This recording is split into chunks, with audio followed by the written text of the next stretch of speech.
welcome back, people of the internet. Today I will be discussing... Wait a minute. This is A Hat in Time. Don't go away.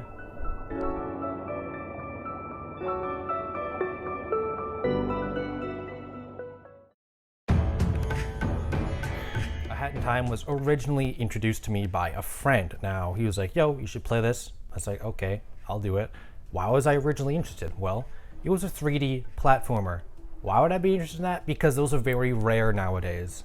If this were the early 2000s, there would be a lot of 3D platformers. In 2020, almost every AAA title is open world or battle royale. But overall for gameplay, the first thing I noticed right away is just how smooth the movement is. The movement in a 3D platformer is extremely important. In A Hat in Time, you got the combination of double jumps, regular jumps, sprint jumps, dive jump. There was just so many times while playing, I was like, damn, this movement is pretty sick. One thing to note, compared to platformers released 20 years ago, A Hat in Time lacks level quantity.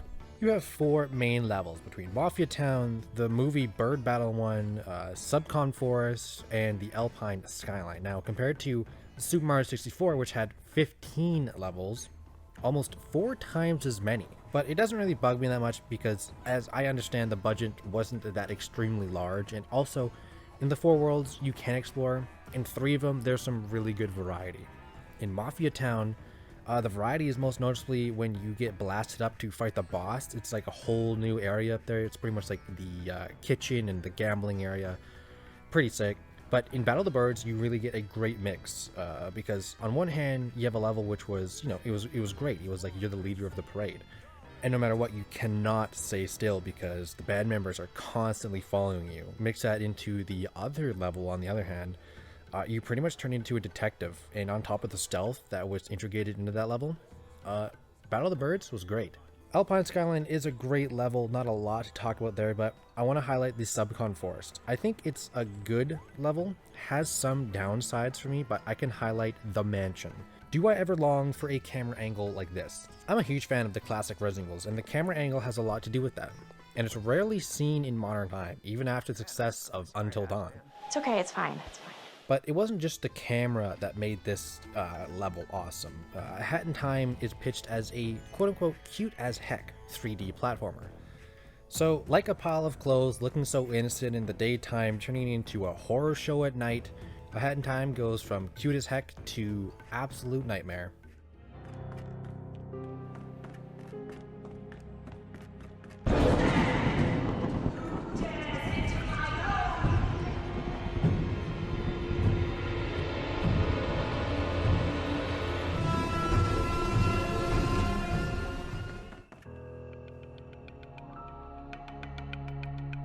Now, if you've never played the game, you might be wondering, why is it called A Hat in Time? Well, uniquely, all of your powers are tied to which hat you're wearing.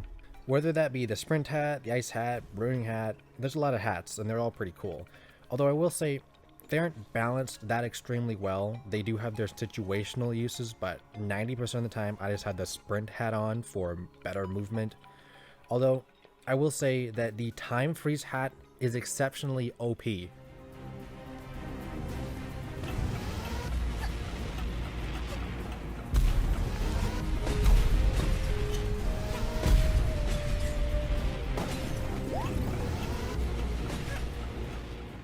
The crafting system is really well done in my opinion. You can change up the color of your hats or your just general character. You can change the actual design of the hat, all using in-game currency. Now in 2020, it's pretty simple design, but in 2020, almost everything nowadays for customization is DLC, so hats off to A Hat in Time for not going the EA route.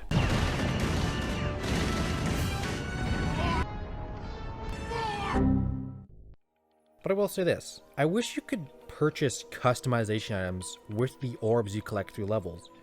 Because at the end I had like 1,500 orbs and nothing to spend it on. I mean, yeah, I could have bought badges, but other than like 2 or 3 badges, there wasn't a lot to buy. But overall for gameplay, very little wrong I could point out. If you spend more than 10 seconds looking at any Hat in Time trailer or gameplay, you realize how charming and cute this game is.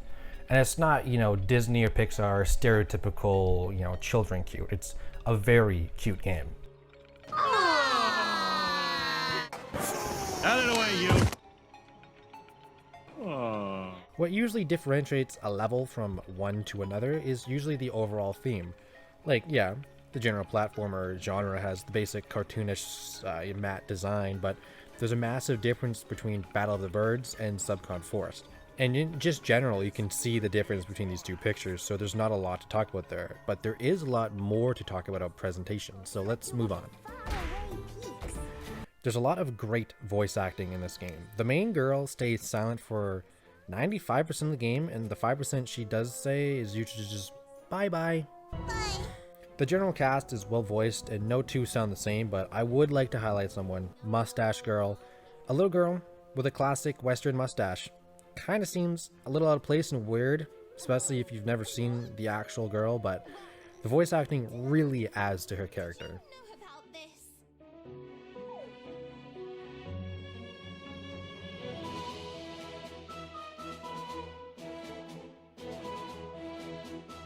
This is crazy! Do you even realize what could be done with these? We can make it so that you never got punched in the face by the mafia that one time. Second thing is I have to point out the music because honestly, almost the entire soundtrack of A Hat in Time is really well done. From the main menu startup to every time you unlock an hourglass, which always puts a smile on my face.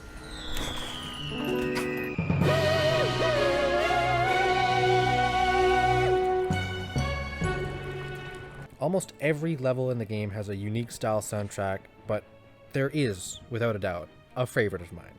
For me, the best soundtrack in the game lives within the time riffs. Take a listen.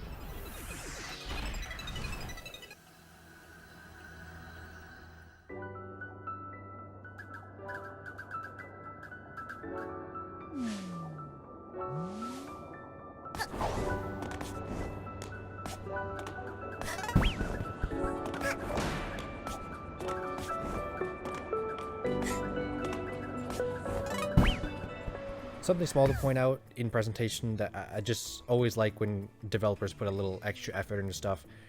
The animation of people when they're talking is never idle. They're always moving in some sort of way, even if it's a little goofy.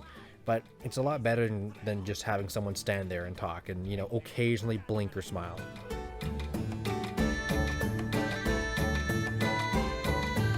A Hat in Time is the best of both worlds. I've played good games that I thought were bad. I just didn't really like it. And I've played bad games that I was like, wow, this is a great game. A Hat in Time is a good game. And I had an absolute blast with it. I honestly can't get across how smooth the experience is for the movement system in this game. It really makes the whole experience for me. There's almost nothing wrong with this game. The difficulty balance is really well done, and the bosses are difficult, what you expect them to be, but the in-game level difficulty is hardly easy, but not too difficult to grasp. Now, I won't spoil the ending here, but I will say I liked it. I didn't really like it, but it was enjoyable that you do get a bit of a final choice. With my last note, I will be saying here that my favorite part of A Hat in Time, by actually quite a bit, is the time riff levels. Because there's no real hard set when you die. A lot of it was like, okay, I have a lot more freedom to move around and do crazy aerial movements. It also helps having that great soundtrack.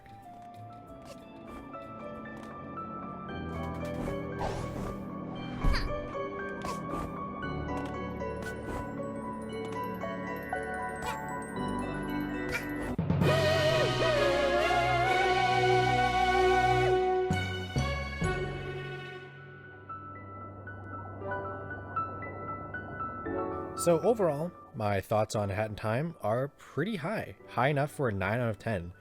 If you ask me, a game like A Hat in Time is exactly something that we should be seeing a lot more of. And hopefully this game pushes the need of platformers that is really scarce to look at.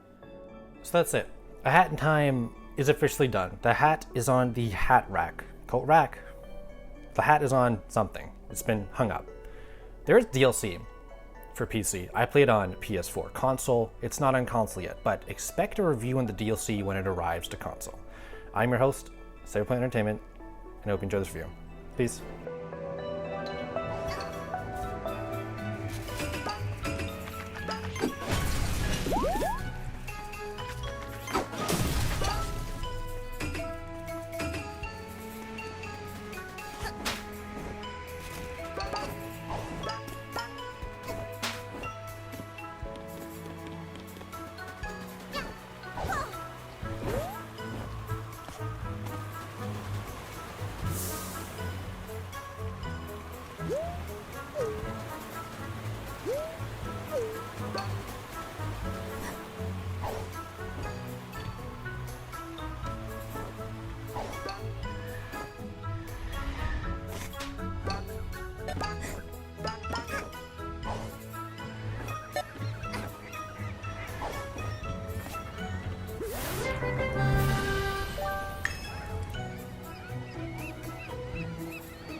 Thank you for sticking around to the end of the video. If you want to support my channel, make sure to like and subscribe for future videos. I cover all areas of entertainment, from books to movies, TV shows, and games, all of the above.